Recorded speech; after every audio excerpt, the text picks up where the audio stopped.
አዲስ ቅኝት ቴሌቪዥን የኢትዮ ካናዳውያን መስኮት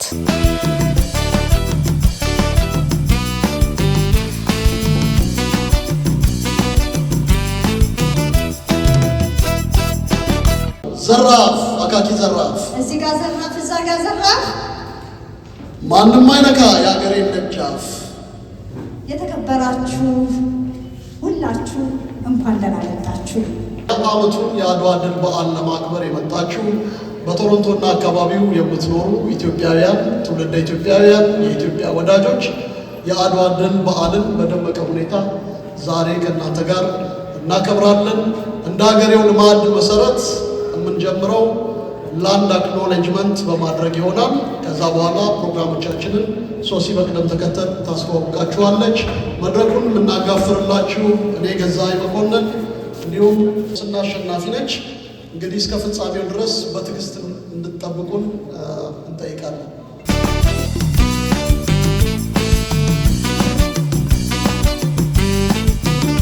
We acknowledge the land we are meeting on is the traditional territory of many nations, including the Mississauga of the Credit, the Anishinaabe, the Chippewa, the Haudenosaunee, the Wendat peoples, and is now home to many diverse First Nations, Inuit and Métis people. We also acknowledge that Toronto is covered by Treaty 13 with the Mississauga of the New Credit. ዛሬ የተሰበሰብንበት ቦታ የቀደምት ነዋሪዎቹ የይዞታ ባለቤቶች ግዛት መሆኑን እንገነዘባለን። በቀዳሚነት የሚሲሳጋ ክሬዲት፣ የአንሸናቤ፣ የቹፓዋ፣ የሆዴኖሾኔ እና የዌንዳት ህዝቦች በአሁኑ ጊዜ የአኑሪትና የሜቲስን ጨምሮ Those of us who came here involuntarily, particularly those brought to this land as a result of the transatlantic slave trade and slavery, we pay tribute to those ancestors of African origin and descent. ለሁሉም የቃል ኪዳን ህዝቦች እውቅና እንሰጣለን። በተለይም አትላንቲክን አቋርጠው አስገዳጅ የባሪያ ፈቃዳቸው መጥተው የግዳጅ የሰፈሩትን ህዝቦች እውቅና እንሰጣለን። ከአህጉራችን አፍሪካ የተሰደዱና ከካናዳ በጉልበት የሰፈሩት ህዝቦችን በሙሉ በህሊናችን እናስባቸዋለን፣ እውቅና እንሰጣለን።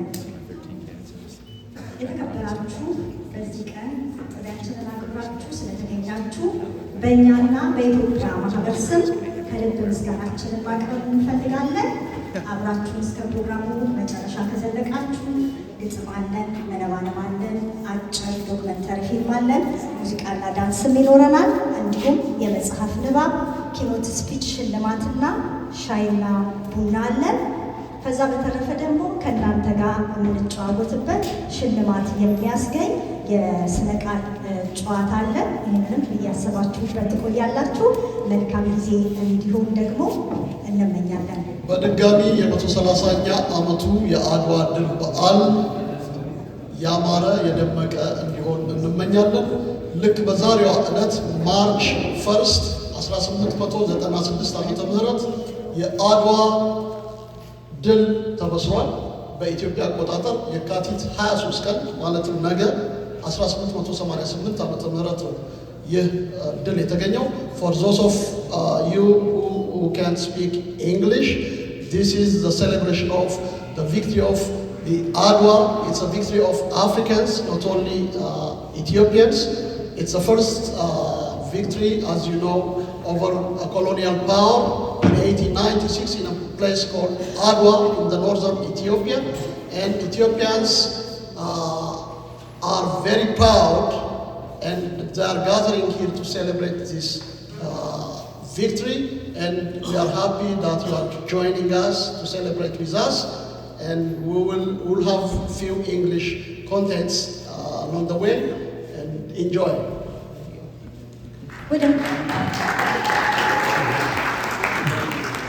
ወደ መጀመሪያው እንግዳችን ነው የምናልፈው። ሊቀ ትጉሃን ቀሲስ ስለሺ ወደዚህ እንጋብዛለን። የሃይማኖት አባት መድረኩን እንደተለመደው እንዲከፍቱልን እንጠይቃለን። ሊቀ ትጉሃን ቀሲስ ወደ መድረክ እንዲመጡልን እንጋብዛለን። የእስልምና እምነት ተከታዮች ዛሬ በረመዳን ጾም ምክንያት ሊገኙ አልቻሉም። ነገር ግን መልካም ምኞታቸውን ጸሎታቸውን አስተላልፈዋል። እናመሰግናለን። ለደረስከን ክብርና ምስጋና ለአንተ ይሁን። አምላክ ሆይ ይህ ቀን ለእኛ ለኢትዮጵያውያን ብሎም ለአፍሪካውያን ታላቅ ቀን ነው። አባቶቻችን ከሁሉም በላይ በቅድሚያ አምላካቸውን አምነው በተለያየ እምነት ላይ የሚገኙ ኢትዮጵያውያን እምነታቸውን አጽንተው ከዚያም በላይ ደግሞ ከፍተኛውን የሆነ የሀገር ፍቅር፣ የሀገር ጽናት፣ የባንዲራን ፍቅር ይዘው የተነሱበትን ድል አምላካቸውን አጋዥ በማድረግ ከጀግንነት ጋር በተሞላ ሁኔታ ድል የነሱበትን ታላቅ ቀን ስናከብር ከሁሉም በላይ ዛሬ በዚህ ቦታ ስንሰበሰብ የሚሰማን ክብር፣ ኩራት እጅግ ከፍ ያለ ነው። የአድዋ ድል 130ኛ ዓመት ክብረ በዓል እንደ ሁል ጊዜውም በቶሮንቶ በታላቅ ኢትዮጵያዊ ስሜት ተከብሯል። የዘንድሮ አድዋ በተለይም በኦንታሪዮ ክፍለ ሀገር ለምንኖር ኢትዮጵያውያን ልዩ ትርጉም አለው። ምክንያቱም ለመጀመሪያ ጊዜ በካናዳ ኢትዮጵያውያን መኖር ከጀመሩ አንስቶ ታሪካቸውና ባህላቸው ይፋዊ እውቅና በኦንታሪዮ ፓርላማ የተሰጠበት ዓመት በመሆኑ ለኢትዮጵያዊ ካናዳውያን ድርብ ደስታ ሆኗል። የአድዋ ድል በተከበረበት ዕለት በተገኙት እንግዶች የድሉን ታላቅነት የሚያወሱ ታሪካዊ ዝግጅቶች የቀረቡ ሲሆን በአዲስ ቅኝት ቴሌቪዥን ፕሮዲውስ የተደረገውና ከአድዋ እስከ ሁለተኛው የጣሊያን ወረራ ድረስ ያለውን ሂደትና ተያያዥነት የሚያሳይ ፊልም ቀርቧል። ፊልሙ በእንግሊዝኛና አማርኛ ቋንቋ የቀረበ ሲሆን አፍሪካን አሜሪካውያን ከአድዋ ጋር ያላቸውን ታሪካዊ ቁርኝትም አሳይቷል። በየዓመቱ የአድዋ ዝግጅት ላይ ታሪካዊ ንባብ በማቅረብ ተወዳጅ የሆኑት ህጻናቱ ወንድማማቾች ያሬድና ብርሃኑ ፈንታውም በአድዋ ድል ወቅት የተነገሩ ስነ ቃሎችን ከአዝማሪ ሐሰን አማኑ በመጥቀስ አቅርበዋል። የዕለቱ የክብር እንግዳ ታዋቂዋ የጥቁሮች መብት ታጋይ ካናዳዊት ሮዝሜሪ ሳድለር ኪኖት ስፒች ያደረገች ሲሆን የኢትዮጵያውያን ታሪክ በመጽሐፍ የሚታወቀው ጄፍ ፔርስ ከአዲሱ መጽሐፍ ንባብ አቅርቧል። ጸሐፊና ተዋናይ ሽፈራው ገበየው ታሪካዊ መነባንብ ያቀረበ ሲሆን የማህበሩ ፕሬዝዳንት ወይዘሮ መሰረት ደመቀም ንግግር አቅርበዋል። ማህበሩ ለኢትዮጵያ ታሪክና የባህል ወር መስከረምና ለቢል 38 መጽደቅ ትልቅ አስተዋጽኦ ያደረጉ የኦንታሪዮ ፓርላማ ተመራጮችና ከኮሚኒቲያችን ለህጉ መጽደቅ ከመነሻው ጀምሮ የላቀ ተግባር የፈጸሙትን አቶ ሊበን ገብረ ሚካኤልና አቶ እስክንድር መኮንን ሸልሟል። የዘንድሮውን የአድዋ ድል 130ኛ ዓመት ያማረና የደመቀ እንዲሆን ድምፃውያኑ ሜላት መንገሻና አብነት ግርማ እንዲሁም ሙዚቀኞቹ እነ ዳጊ ትልቅ አስተዋጽኦ አበርክተዋል።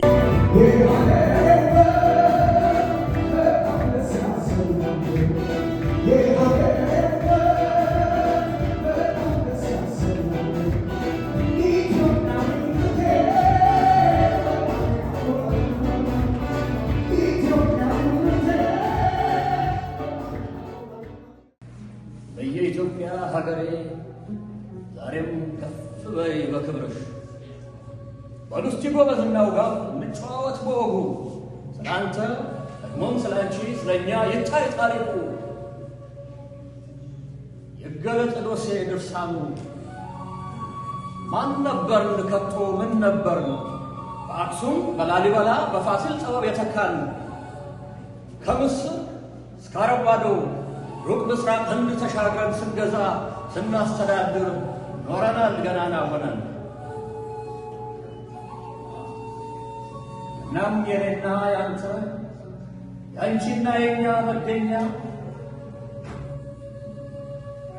አገሬ ምድሯ ፍሬዋ ውሃዋ ፈውስ መዳኛ የአፍሪካውያን ምልክት የጥቁር ህዝቦች ነፃነት ተስፋዋ እንዲጎላ ወጥቶ እንዲታይ በኩራት የዘመን ተስፋ ውርሳችን ለነገ ጸንቶ እንዲሻገር ዛሬም አደራው አለብን የጀግኖች ቃል ኪዳን ሰር። ኢትዮጵያ ኢትዮጵያ ብዬ ስጠራሽ ተስፋዬ በአንቺ ጸንቶ እንደ ሰው ሀገር እንዳለው ወኔ ልቤ ተሞልቶ ሀገሬ ማረፊያ ሆነሽ ውለታሽ ከልቤ ከብዶ ድንበርሽ በደንብ አጥንት በጀግኖች ሕይወት ታጥሮ ያደራ ውርስ ኑዛዜ ስጦታ ስለሆንሽልኝ እነሆ ቃል እገባለሁ በረሳሽ ሀቅሽው ቀሰይ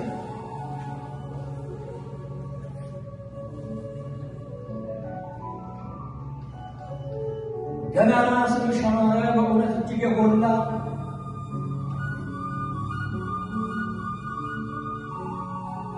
እምቢ ባይ ለወራሪዎች አስደንጋጭ ነገር አበላ ተስፋፊ ወራሪ ኃይልን መክተሽ አሳፍረሻል።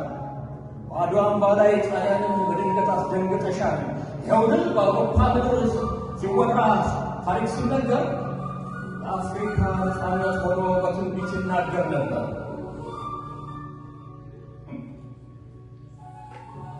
ያን ጊዜ እንግሊዝ፣ ጣሊያን፣ ፈረንሳይ ኩራትና በራስ መተማመን ከአድዋ ይመነጫል። በሌላ በኩል የአባቶቻችንና የእናቶቻችን ታሪክ ሰሪነት ለማስቀጠል ትልቅ ኃላፊነት አለው። አድዋ ድሮ የሆነው ብቻ ሳይሆን አሁንም ላይ እንደ ማህበረሰብ ለማድረግ የምንጥረውን ውሳኔ ላይ ራሱ አዎንታዊ አስተዋጽኦ አለው። እንደ ሴት የማህበረሰብ መሪነቴ እቴጌ ጣይቱ ጥበብ ብዙ መነሳሳትን ይፈጥርልኛል። የሴት ልጅ መሪነትና ታታሪነት ከጥንት ጀምሮ የነበረ መሆኑን ያስታውሰኛል። የእቴጌ ጣይቱ ጥበብ ለብዙ ሴቶች በተለይም ለወጣት ሴቶች ትልቅ ተምሳሌት ሆኖ ለዘላለም ይኖራል። ዘንድሮ የአድዋን የምናከብረው የራሳችንን ታሪክ በማስመዝገብ ዓመት መሆኑን ታላቅ ኩራትና ደስታ ይሰማኛል። መስከረም ወር የኦንታሪዮ ግዛት የኢትዮጵያ የታሪክና ቅርስ ወር በሕግ ቢል 38 በሙሉ ድምፅ መጽደቁ ለኢትዮጵያውያን ኬንያውያን ታላቅ ታሪካዊ ድል ነው። ወደ ቀጣይ እንግዳችን ነው የምናልፈው። የማህበራዊ ፍትህ ተሟጋች የጥቁሮች መብት ታጋይን እንጋብዛለን። ሮዝመሪ ሳድለር አስተማሪ፣ ደራሲና የኦንታሪዮ የጥቁር ታሪክ ማህበር የቀድሞ ፕሬዚዳንት ስትሆን በ1995 የካናዳ የጥቁር ታሪክ ወርን በይፋ እውቅና እንዲያገኝ በማድረግ ረገድ ግንባር ቀደም ሚና ተጫውታለች። እንዲሁም ነሐሴ 1 ቀን የነፃነት ቀን ወይም የኢማንሲፔሽን ዴይ በይፋ እንዲከበር አስተዋጽኦ አበርክታለች። ለጥቁር ካናዳውያን ታሪክና ለጸረ ዘረኝነት ትምህርት የታወቀች ተሟጋች ስትሆን የተባበሩት መንግስታት ድርጅትን ጨምሮ በሀገር አቀፍና በዓለም አቀፍ ደረጃና ለማህበረሰብ አመራሯ ብዙ ሽልማቶችን አግኝታለች። በአክብሮት እንድትሸኙልን Now we are inviting to the podium Rosemary Sadler. Rosemary Sadler is a renowned Canadian social justice advocate, author, and educator, deeply committed to highlighting Black history and advocating for equity. Sadler has been a prominent voice in the fight against racism and for the inclusion of Black history in the Canadian narrative. Her writing not only educates but also inspires, emphasizing the importance of understanding and recognizing contributions of Black individuals in shaping Canada. Leading the Ontario Black History Society as its president from 1993, Sadler was instrumental in the official recognition of February as Black History Month in Canada in 1990 to create a more inclusive and equitable society. Now I invite Rosemary to the podium. Ethiopia mobilized tens of thousands of people. They relied on diplomacy, intelligence, geography, and most importantly, unity. Unity across regions and cultures. This was not accidental resistance. It was strategic sovereignty. Strategic, something that it was assumed was not possible.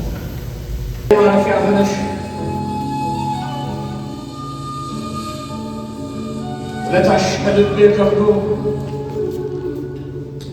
ድንበርሽ በደም ባጡት በጀግኖች ሕይወት ታጥሮ ያደራ ውርስ ኑዛዜ ስጦታ ዛሬም እኛን አክብሮ የእኛ ሻምፒዮን ወዚህ መጥቷል። ስለዚህ መልእክት እንዲያስተላልፍ አሁን በቅርቡ ደግሞ መሪ ለመሆን እያሰብን ነው ተብሏል። እነሱን ጸሎት ታደርጉለታላችሁ ብዬ አስባለሁ። ስለዚህ ኔትን thank you so much for coming. We're so glad that you are our MP and we wish you all the best. Well, thank you very much. Honestly, it's amazing to be here with all of you, especially on such an important day, being the 130th anniversary of the Ottawa victory. And you know, I was going to steal Rosemary's line. You can probably tell I'm not Ethiopian, but you can definitely tell I'm not. But I will say, when it comes to that question of sovereignty, you know, when you think of the last year as Canadians and as folks facing threats from south of the border, when we put our differences aside and we unify in the name of sovereignty, it's an important reminder of just how powerful we are together. Now,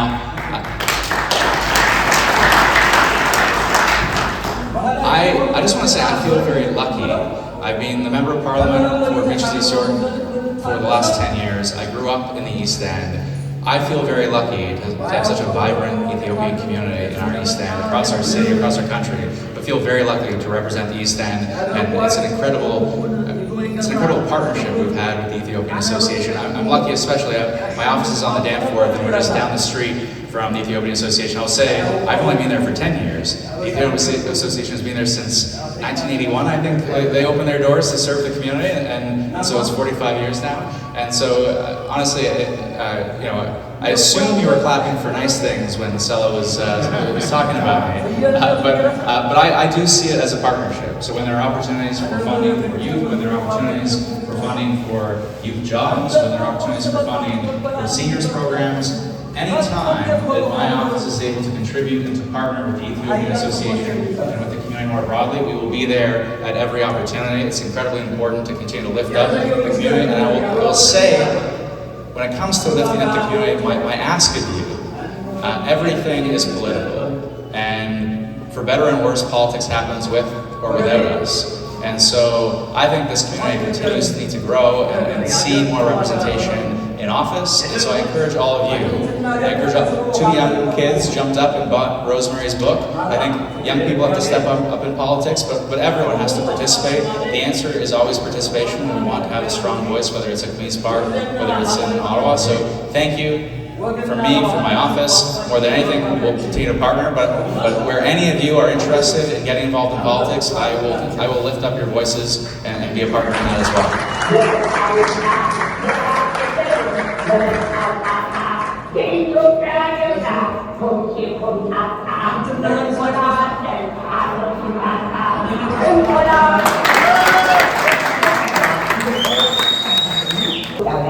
አድዋ ያለፈ ድል ብቻ አይደለም። አሁንም ከዘረኝነትና ከኢፍትሐዊነት ጋር ለሚደረገው ትግል ሕያው እሴት ነው። የማንነት ኮምፓስ ነው። የራስን ዕድል በራስ የመወሰን መብታቸው እንዲያስመልሱ ጥሪ አቅርበዋል። እዚህ ካናዳ ኖቫ ስኮሻ በመምጣት በአፄ ምኒልክ ስም በተሰየመው አዳራሽ ራስን ከአይምሮ ባርነት ነፃ ማውጣት ወይም ኢማንሲፔት ዩርሰልፍ ፍሮም ሜንታል ስሌቨሪ የተሰኘ ድንቅ ንግግር አድርጓል።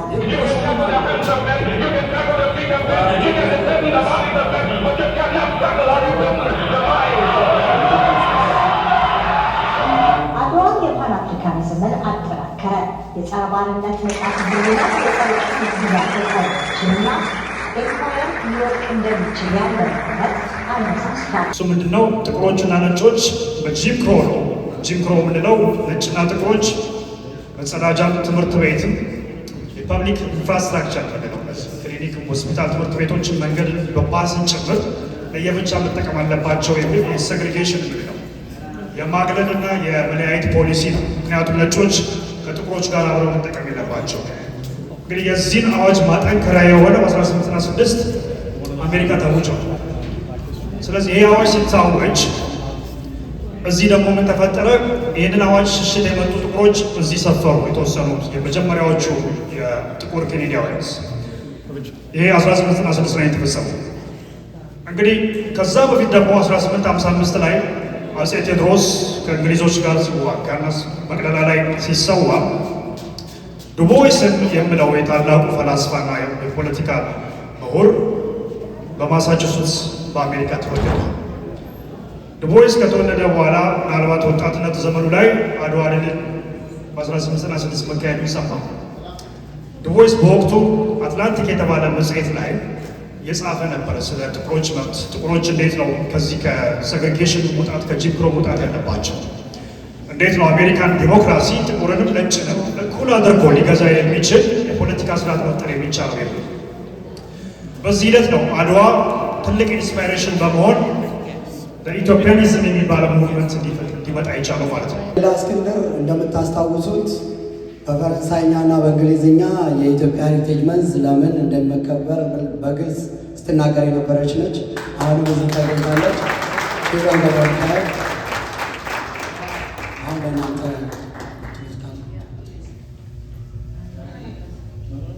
የተገባበዙ ነው። በጣም አመሰግናለሁ። እንኳን ለዚህ ጊዜ ያደረሰ እላለሁ። የሁሉ የተሳካው በእግዚአብሔር ፈቃድ ነው እና ይሄ ደግሞ የመጀመሪያ ነው ብዬ አስባለሁ። እግዚአብሔር የተመሰገነ ይሁን። ሊበንንም ሁላችሁንም ስላመሰገናችሁን እናመሰግናለን።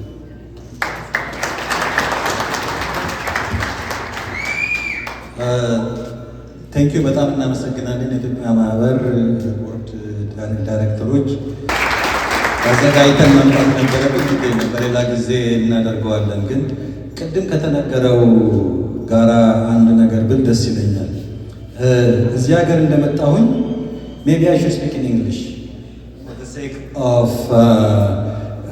MPP time as well as our community elder Rosemary. Great to see you. We had a very great conversation earlier on. One of the speakers who were talking about the implication of Adwa and what it should mean to us. እና መጀመሪያ እዚህ ሀገር በመጣሁኝ ጊዜ የሆነ ስብሰባ ላይ ሄጄ የሆነ ሪሰርች ተደርጎ በጥቁሮች ላይ የተደረገ ሪሰርች ነው እና ኢትዮጵያኖች አልተሳተፉም ነበር። ለምንድን ነው ያልተሳተፉት ብዬ ስጠይቅ አይ እኛ ጥቁሮች ስላይደለን አይመለከተንም ብለው አሉ የሚሉ ወሬ ተነገረኝ ማለት ነው። እና አውቄ ነው እና ለምንድን ነው እኛ ጥቁሮቹ እኛን የጥቁሮች ሊደር right? We are seen as the leaders of the black people, but we are not really embracing that as much as we should.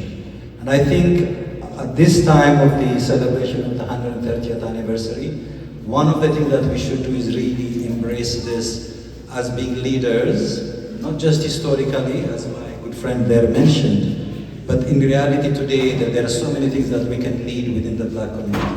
Many of you know this is the role of my work and working with black communities, but we need to be leaders in advancing so many victories in our communities. The second thing I would like to say, and I've been saying this for quite some time, and as mentioned earlier on, this victory is not a history for us, but reality, which will help us to deal with some of the challenges we're facing and bring victory over some of the challenges, social challenges, educational challenges, mental health challenges in our community. So I'm hoping we're going to embrace this together to be able to support our communities to thrive, but most importantly to be victorious in the challenges that we face. So this is something that will help us to embrace this and move forward as we celebrate Ethiopian culture and Ethiopian heritage in Canada and in Ontario.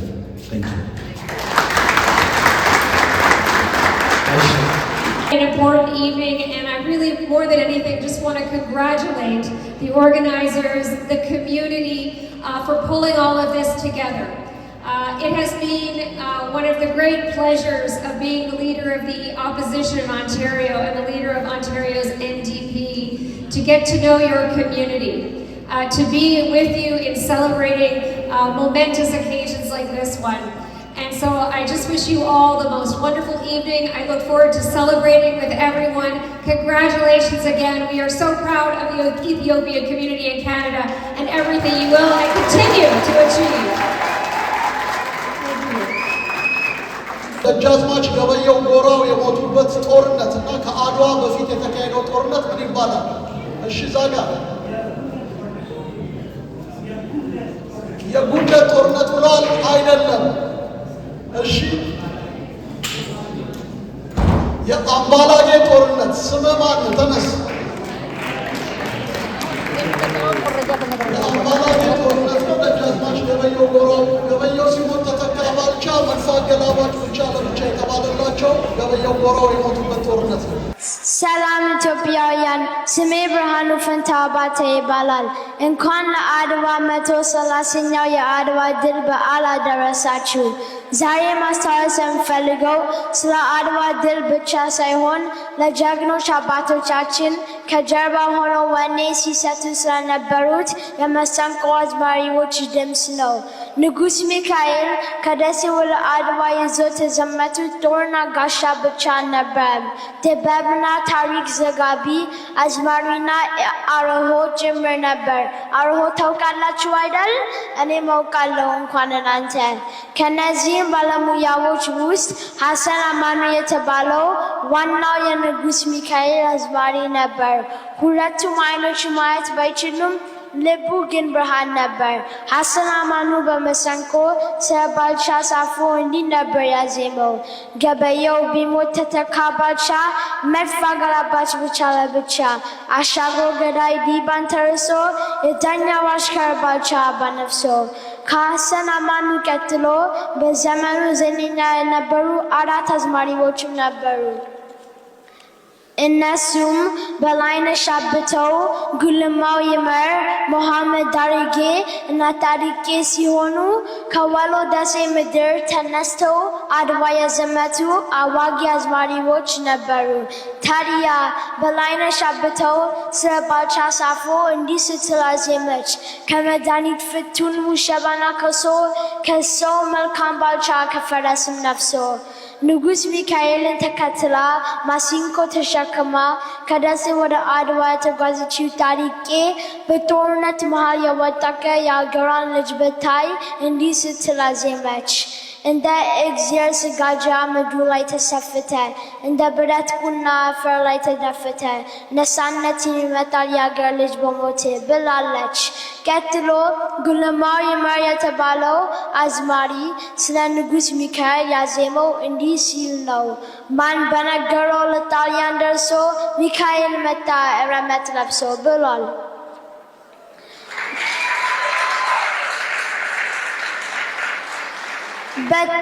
በአድዋ ጦርነት ወቅት ጀግናው ባልቻ ባሳፎ የተሳተፈው በመድፍና በመትረየስ ተኳሽነት ነበር። ታዲያ አንድ የጣሊያን ወታደር በባልቻ ግንባር ላይ ያነጣጠረው ተኮሰው ጥይት ጀግናውን ጆሮ ሎቲ ማሰሪያው ላይ በጥሶት አለፈ። በጊዜው የጆሮ ጉትቻ ማንጠልጠል የገዳይ ወይም የዝሆን አዳኝ ምልክት ነበር። ታዲያ መሐመድ ዳርጌ የተባለው ከደሴ የዘመተ አዝማሪ በባልቻ ጆሮ ላይ የሚታየው የወርቅ ወይም የአልማዝ ሳይሆን የጥይት እርሳስ ምልክት መሆኑን ለማጣቀስ እንዲህ ሲል አዜሟል። ማን እንዳንተ አድርጓል የእርሳሱን ጉትቻ፣ መድፍ አገላባችሁ አባ ነፍሶ ባልቻ በማለት አዜሟል። እኒህ ነበሩ በጥቂቱ ያልተዘመረላቸው ግሩም ድንቅ ከወሎ ደሴ የዘመቱ አዝማሪዎች። እናስታውሳቸው። ውድ ኢትዮጵያውያን፣ የጽሑፍ ምንጭ በባላምበራስ ማኅተመ ሥላሴ ከተጻፈው ዝክረ ነገር ከተሰኘው ታሪካዊ መጽሐፍ ውስጥ ከአባቴ ከእናቴና ከወንድሜ ጋር በመሆን ከነበብነው ነው። መልካም የአድዋ ድል ቀን። አመሰግናለሁ።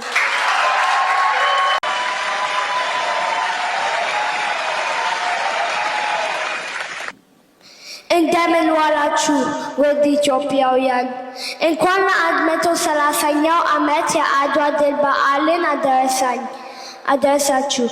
በድጋሜ በዚህ ዓመት ስለተገናኘን በጣም ደስ ብሎኛል። ዛሬ የማቀርብላችሁ አንድ ጊዜ በትምህርት ቤት ክፍል ውስጥ ያጋጠመኝን አጭር ታሪክ ነው። እዚህ አገር በየካቲት ወር ላይ ለጥቁሮች ታሪክና ባህል የሚከበርበት ዕለት ነው። ታዲያ አስተማሪያችን ስለ ቀኑ ምንነት ስታስተምረን ሁሉም አፍሪካውያን ከቅኝ ግዛት የወጡበትን የነፃነት ቀን በዓላቸውን እንደሚያከብሩ አስረዳችን። ወዲያውኑ ወደ እኔ ዞረችና የኢትዮጵያ የነፃነት ቀን መቼ እንደሚከበር ጠየቀችኝ። እኔም ከጥያቄው ጋር የሚገናኝ ታሪክ ከቤተሰቦቼ ሰምቼ እንደማላውቅ አስረዳኋት። ከትምህርት በኋላ ወደ ቤቴ ስመለስ ቤተሰቦችን ስለ ሁኔታው ጠየኳቸው። እነሱም የሰጡኝ መልስ ከአስተማሪዬ በጣም የተለየ ነበርና ተገረምኩ። በሁለተኛው ቀን ወደ ትምህርት ቤት ሲሄድ ለጓደኞቼ ትናንትና አስተማሪያችን የገለጸችልን ስህተት እንደሆነ እና ትክክሉ ምን እንደሆነ አስረዳኋቸው። ወደ ክፍል ከገባኝ በኋላ ልጆቹ ለአስተማሪያችን ቀድሞ ነግረዋት ስለነበር እንደገና ጠየቀችኝ። አዎ እኛ ኢትዮጵያውያን የነፃነት ቀን የሚባል የለንም አልኳት። እንዴ ቤተሰቦች አፍሪካዊ ከሆኑ እኮ የፍሪደም ቀን ነው የሚያከብሩት አለችኝ። እኔም አዎ አፍሪካዊ ናቸው፣ ነገር ግን I come from a land that's always been independent. We only have victory days, not freedom days.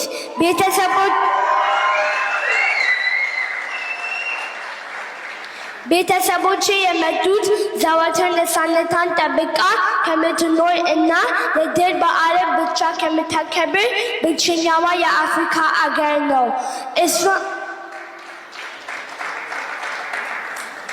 እሷም ኢትዮጵያ ትባላለች አልኳት።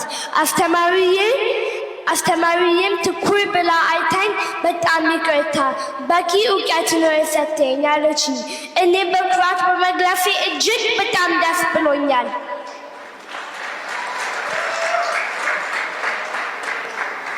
አዎ እኛ ኢትዮጵያውያን በነፃነት የኖርን ቅኝ ገዢ ወራሪዎችን ድል የነሳንበት የድል ቀን ብቻ ነው የምናከብረው። ወላጆች ለልጆቻችሁ እንዲህ አይነቱን አኩሪ ታሪክ በየጊዜው ማስተማር ይኖርባችኋል። ኢትዮጵያ ለዘላለም ትኑር።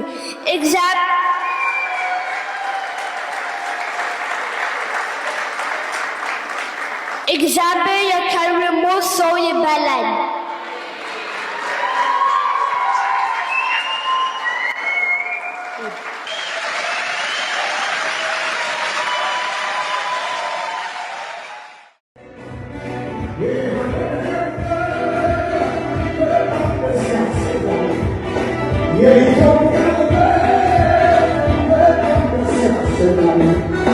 ኢትዮጵያዊነቴ በጣም ያኮራል። ኢትዮጵያ አይሰማም፣ በጣም ያኮራኛል። ሁላችሁም እስቲ ኢትዮጵያዊነቴ በጣም ያኮራኛል። ከፍ አድርጉት እስቲ ኢትዮጵያ አንላላ ኢትዮጵያዊነቴ በጣም ያኮራኛል። ኢትዮጵያዊነቴ በጣም ያኮራኛል። ኢትዮጵያዊነቴ በጣም ያኮራኛል።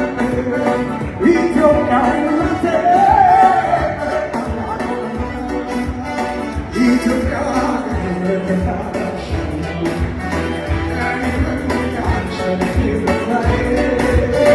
ኢትዮጵያ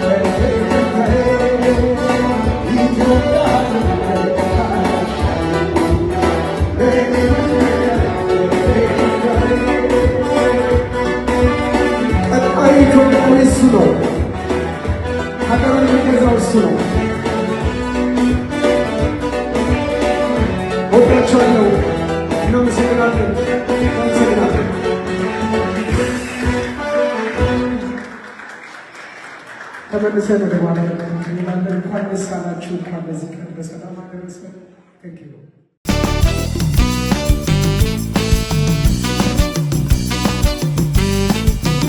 አዲስ ቅኝት ቴሌቪዥን የኢትዮ ካናዳውያን መስኮት